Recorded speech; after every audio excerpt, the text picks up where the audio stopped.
Lendo. Boa tarde, hoje vamos falar sobre cacau e chocolate. Esse trabalho foi apresentado por Márcio Rogério Dias Júnior e Tiago Souza Ferreira Costa, alunos do primeiro período de Engenharia de Alimentos. Agora vamos falar um pouco sobre a origem e o contexto histórico do cacau e chocolate.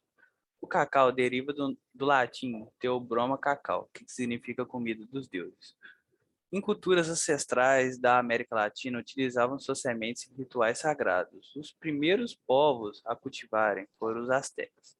Os astecas faziam uma bebida forte da semente do cacau, pois eles acreditavam que era mágica, dando energia para quem a tomava.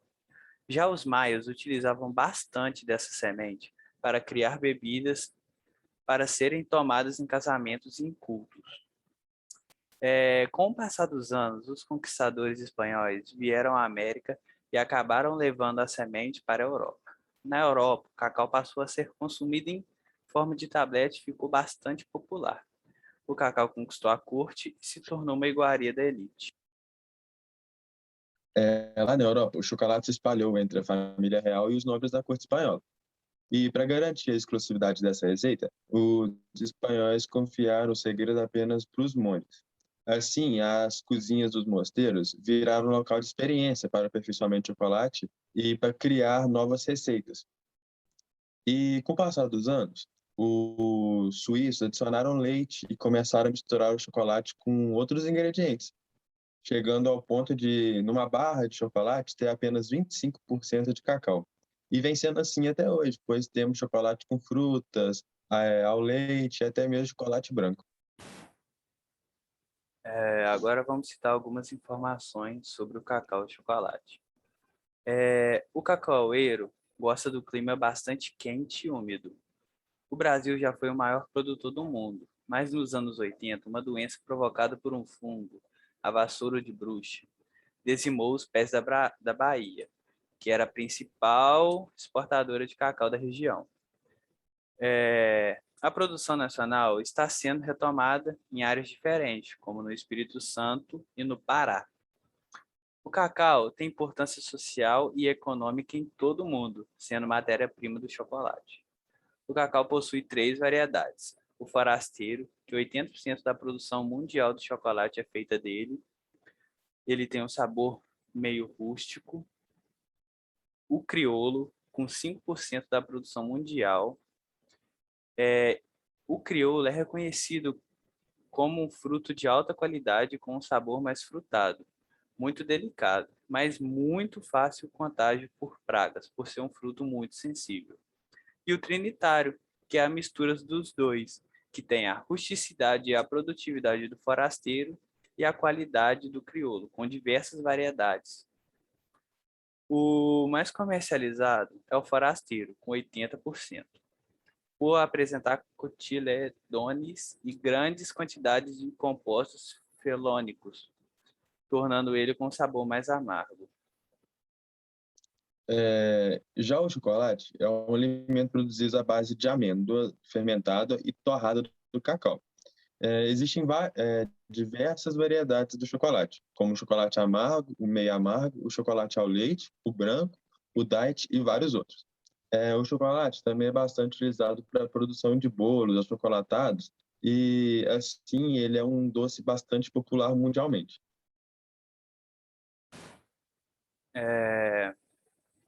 O cacau é um fruto muito apreciado por ter uma polpa mais adocicada e por sua semente, a qual é utilizada na fabricação de chocolate. O cacau apresenta bastante benefícios para a saúde humana, possuindo em sua composição propriedades anti-inflamatórias, antioxidantes e cardioprotetoras. E enquanto maior seu teor, maior seu benefício ao corpo humano. O chocolate é uma mistura derivada do cacau e outros ingredientes no meio. É, o, Desde que tenha 25% de cacau nessa mistura. Caso o produto contenha o teor mínimo de 25% de derivado do cacau, ou 20% no caso de chocolate branco, ele não pode ser chamado de chocolate. Agora vamos contar a composição do cacau e do chocolate.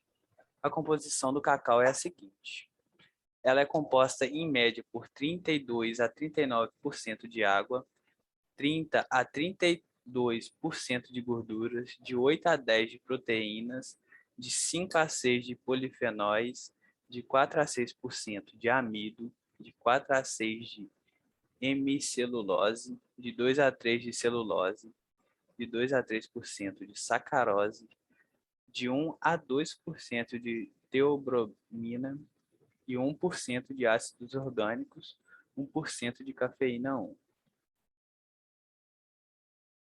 As sementes torradas, elas são processadas para obter massa de chocolate, ou elas são submetidas à passagem para a obtenção da manteiga de cacau e do cacau em pó. O cacau em pó, ele conserva cerca de 11% de manteiga de cacau dentro dele. É, os, fa- os fatores de deteriorização. Os problemas mais comuns associados a cacau cru são as infecções por insetos e fungos, ou absorção de umidade extra que pode apodrecê-lo. Como o cacau, o chocolate é um alimento sensível à mudança de temperatura, ele é sensível à umidade e a cheiros também. E, em menor grau, à luz e o ar também. E deve ser armazenado longe dessas condições para manter ele mais conservado. Como sabemos, o chocolate é obtido de uma mistura entre o cacau, o açúcar e o leite. A maioria das indústrias recebe a manteiga de cacau já prontas e iniciam seu processo na etapa de mistura. No entanto, a fabricação do chocolate começa bem antes, quando as frutas do cacau são quebradas para a retirada das sementes. Aqui vamos descrever simplificadamente todas as etapas do processo, desde a colheita até a moldagem final. O primeiro é a colheita, que um fato interessante é que cada fruto contém de 20 a 50 sementes. O preparo das sementes. Após a colheita, as sementes devem ser fermentadas. Isso é feito para destruir o embrião, impedindo a germinação. Nessa etapa também ocorrem reações químicas, como a mudança de cor e odor, além da atenuação do sabor amargo. A próxima etapa é a secagem, que deve ser feita ao natural. Diminui o teor de água e impede a formação de bolor nas sementes. A próxima etapa é a limpeza, que é a retirada das impurezas por peneiras e escovas, seguida de aspiração. A próxima etapa é a torrefação. Depois de secas e limpas, as sementes passam por um processo de aquecimento que elimina toda a umidade e contribui para o desenvolvimento da cor, aroma e sabor. O descasque, as sementes são resfriadas e encaminhadas para o triturador, que retira as cascas das amêndoas. Depois do descasque vem a moagem, onde eles obtêm o licor que fica dentro da semente do cacau.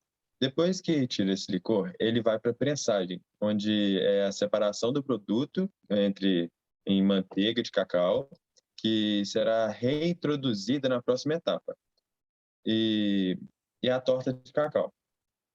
Parte dela é dissolvida e misturada ao açúcar para se fazer o chocolate em pó e outras porções e resfriada e quebrada em tabletes, usadas na fabricação do chocolate.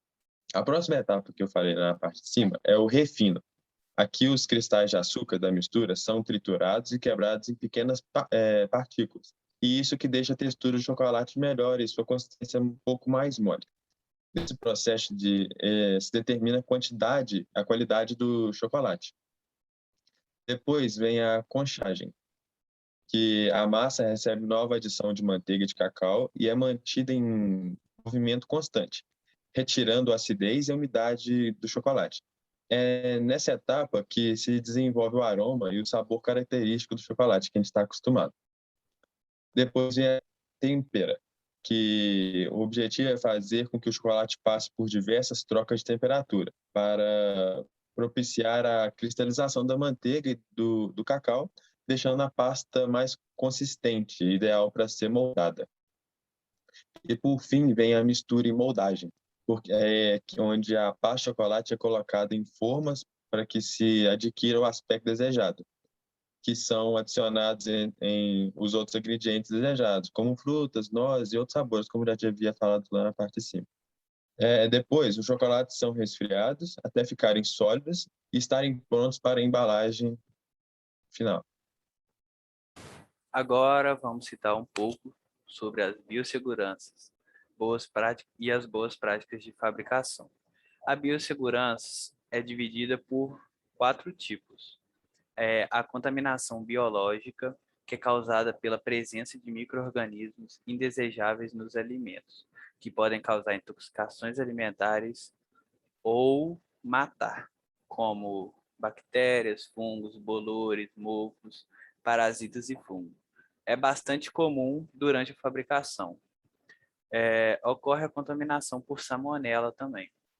A contaminação química causada por materiais que podem causar doenças ou matar, como pesticidas, aditivos alimentares, substâncias hormonais, metais pesados, produtos de limpeza, agrotóxicos e sanitizantes. A terceira é a contaminação física, causada por materiais encontrados no produto pronto para consumo que podem machucar. E a quarta, e não menos importante, é a contaminação cruzada.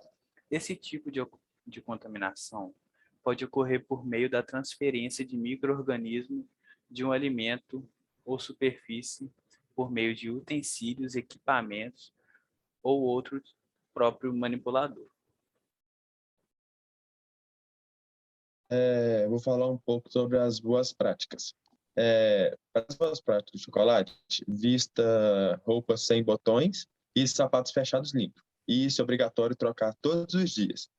Não pode também ser utilizado qualquer adorno, como um anel, brinco, relógio, etc. Também tem que se cobrir os cabelos com touca ou rede e barbas também. Tem que manter as unhas sempre cortadas e sem esmalte e higienizar com álcool a superfície onde guarda aventais e outros equipamentos de proteção usados.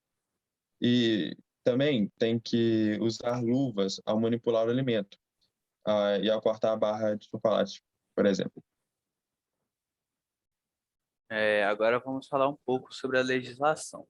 A portaria que rege é a 593 de agosto de 2000, publicada no DOU de 22 de dezembro de 2000, em uma reunião realizada no dia 29 de agosto de 2005.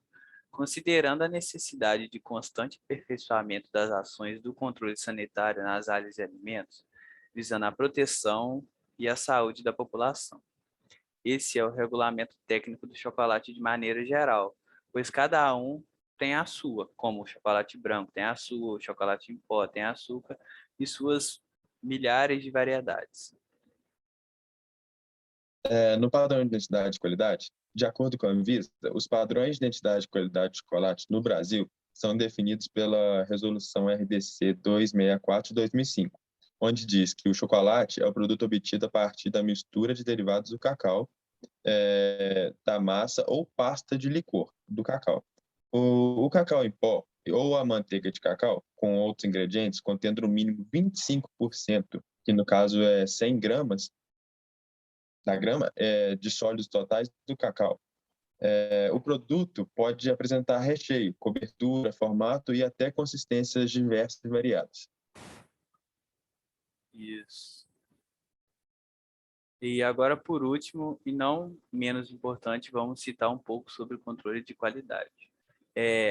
As boas práticas da fabricação são atividades obrigatórias para todo o ramo alimentício, de acordo com a Anvisa. Elas garantem um processo produtivo de qualidade, evitando problemas burocráticos, como multas e interdições, além de perdas financeiras, controlando desperdícios e ganhando mais clientes. Além do controle de qualidade de alimentos, outra etapa importante na produção de chocolate é o armazenamento, pois não pode haver mudanças precipitadas da temperatura, porque para garantir a qualidade, o chocolate precisa ficar armazenado entre 18 e 25 graus, e umidade relativa do ar de no máximo 70%.